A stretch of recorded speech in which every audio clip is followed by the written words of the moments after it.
When you're choosing a laptop, it can get really, really difficult really quick. Do I choose the new shiny one from Asus or Origin gaming PC that has this nice, sleek design and high price tag? Or do I choose something simpler, like from, say, Lenovo or Dell, that will work for what I'm doing? It's not a clear-cut thing, but hopefully I can make this a little simpler.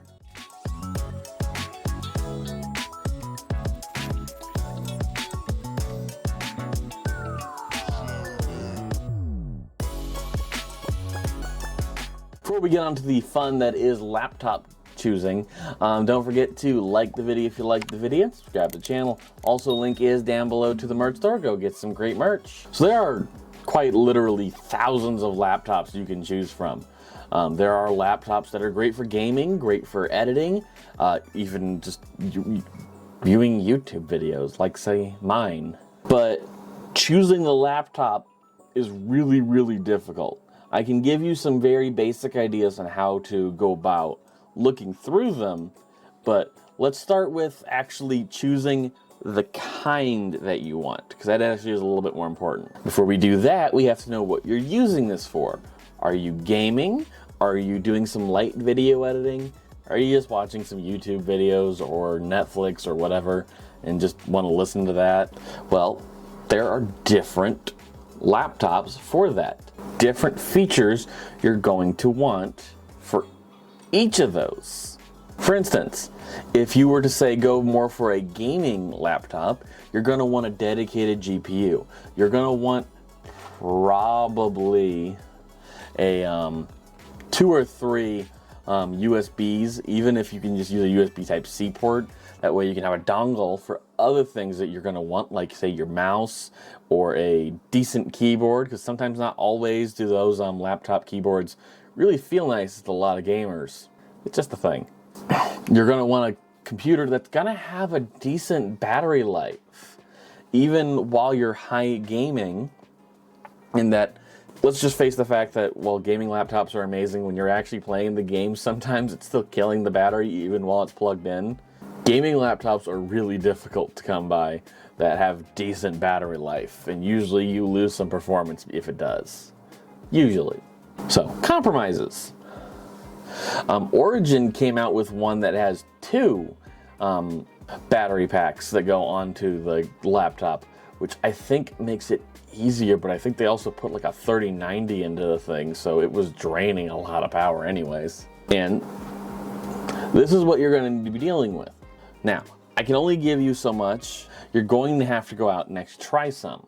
Get a feel for the trackpad, get a feel for the keyboard. Is the palm rest on the actual laptop big enough for your hands? So going to places like Target, Micro Center, really any place that has laptops is a good option.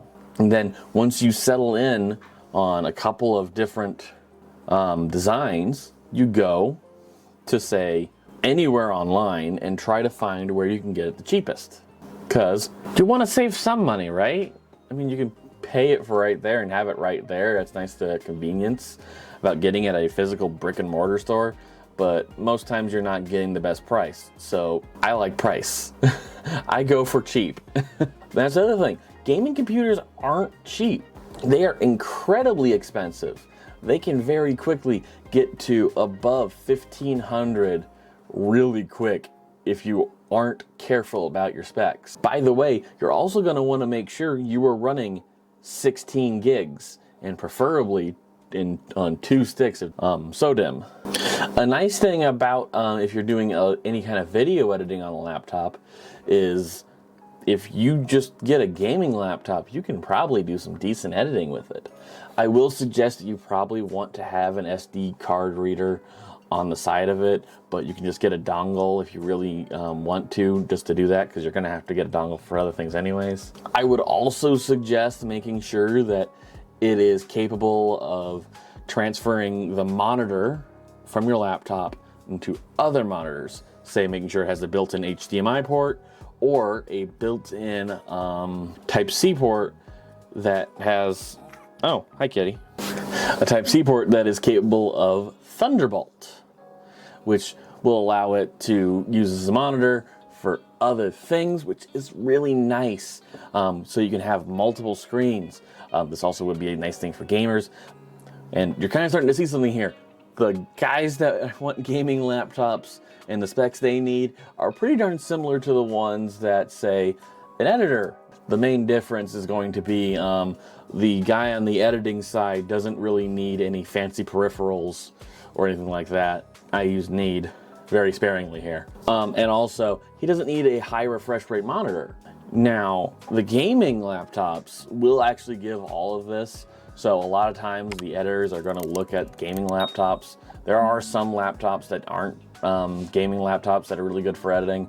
But for the most part, you're looking at laptops that are decent for gaming because they have high performing parts. Now, for those that are just wanting to do some light YouTube videos, like watching, those for wanting to listen to Netflix, Disney Plus, whatever other streaming services you guys are watching, I would suggest something kind of like a Google Chromebook, like a little Chromebook, just because they are cheap and they'll do video watching really easily.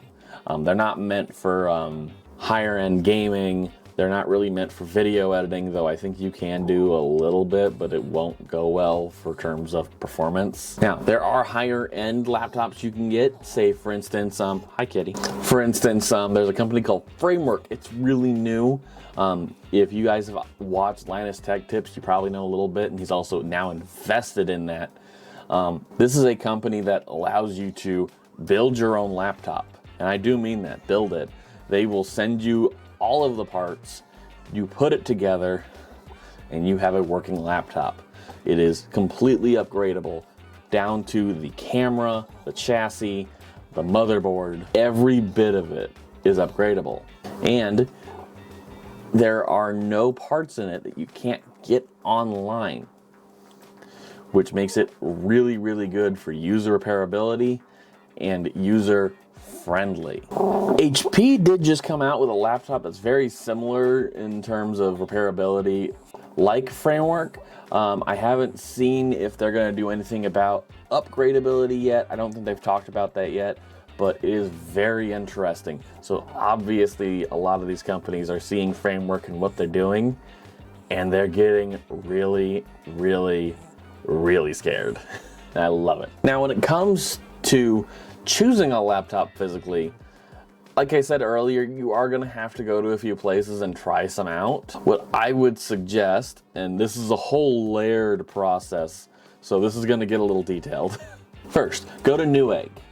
Go to the laptops, and then I would say either, depending if you're going for a gaming laptop or just a normal laptop, choose that, fine, cool. And then decide on the specs that you want. For instance, the first thing I do is I check mark if I want an SD card reader. And that cuts down almost half of the computers automatically. Then I would check mark, do I want a dedicated graphics card or a discrete graphics card? In other words, just a separate part inside the laptop dedicated to graphics, much like my computer has right now. Instead of having an APU, which is a CPU controlling both the graphics and the computation of my computer. I don't think that made sense, but we're just gonna go forward. And that really does narrow it down. Another thing is just getting to the price range you want. And start looking at the laptops. See which ones you like, see which ones you don't like. If it's a brand that you don't want, just take out that brand. You don't need that brand. And once you narrow it down to, I want to say like 10 to 15, see if any stores nearby have that in stock. They might have a display. Micro Center would be a great one to go to. I'm just gonna keep on plugging Micro Center, even though they're not sponsoring me, and if they ever did, I would cry so mercilessly. I would cry. Please do it, please. They will have displays for basically every single laptop they have there. And you can just go and look, try them out, and see if you like them. Target, I also think, not Target, Staples and Office Depot might have a couple also. I don't know how much in terms of gaming laptops they have, or what they would have on hand, but they should have at least a couple to be able to look at and get a feel for. If you ask them, the associates there most likely will be very, very happy to help you choose a laptop. And honestly, talking to someone that's actually working in some place like this, like a Micro Center or any of those, is going to be huge help. They are going to have a lot of experience, theoretically, on helping. I would say more at Micro Center than anything, because there's a lot of tech enthusiasts I've found that work at Micro Centers, and they are just phenomenal. I think the last time I went, there was a guy talking to them about water cooling, and it was amazing. These guys were talking about the kinds of reservoirs that they've used. Like, this is information that I would love to just have on hand if I was having a computer store of my own. I would love to have somebody that's done this kind of stuff before. But going to brick and mortar stores is really helpful to figuring out the exact laptop you like. You can narrow that list from 15 to 20 down to 5 really quick, based on if it has enough palm space for you, if the keyboard feels right, the trackpad's really reactive, and if the monitor looks good. And honestly, some people aren't going to care about how the monitor looks. They're going to care more about the resolution and the frame rates that it can do. And that is also can be important. In my preference, I like my games to look accurate and be fast, which is why I run IPS panels. Hi there, kitty. You are, without a doubt, the most spoiled kitty in this house. Do you know that? Do you know that? Now, in terms of laptops that I have tried, I've mostly tried Lenovo because that's the brand I know and trust when it comes to laptops. I have looked at a couple Origin ones. Lately, I've been looking at a couple ones from Razer because they do make some decent laptops. As well as Asus, just because I trust Asus, but I'd like to branch out more into brands. So my sister-in-law uses a Asus laptop, of course, that she chose. I had nothing to do with that. And my little brother uses a Dell, but he slapped an Apple sticker on it because everything should be Apple in his opinion. That is a thing. There are people that get Apple laptops to do specific things. For instance, Apple laptops are amazing when it comes to video editing and graphic designing. They aren't too good to my knowledge with gaming. I could be wrong though, but to my knowledge, they aren't really that good at gaming.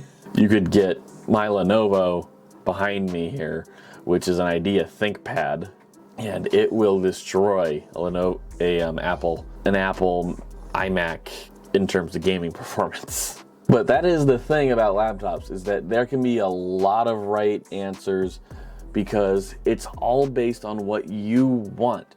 Laptop is not an extension of the computer you want. It is the best tool for your job that you need. If you are a college student, I would say more of a Chromebook or an Apple, just because they are, depending on what you're going for and what you need to be done, is a bit cheaper. If you're an engineering student that's going to be doing some CAD work though, I'd say you might want to go for that a cheaper gaming laptop that has a dedicated GPU, just because CAD work can be a little intense on your computer, and every bit of performance you can get, the better. But an important thing, and this isn't something you're going to find out by reviews based on just what they have. You're only going to find this out based on YouTube reviews on specific models that people have gone in and torn apart the computer, is repairability and upgradability.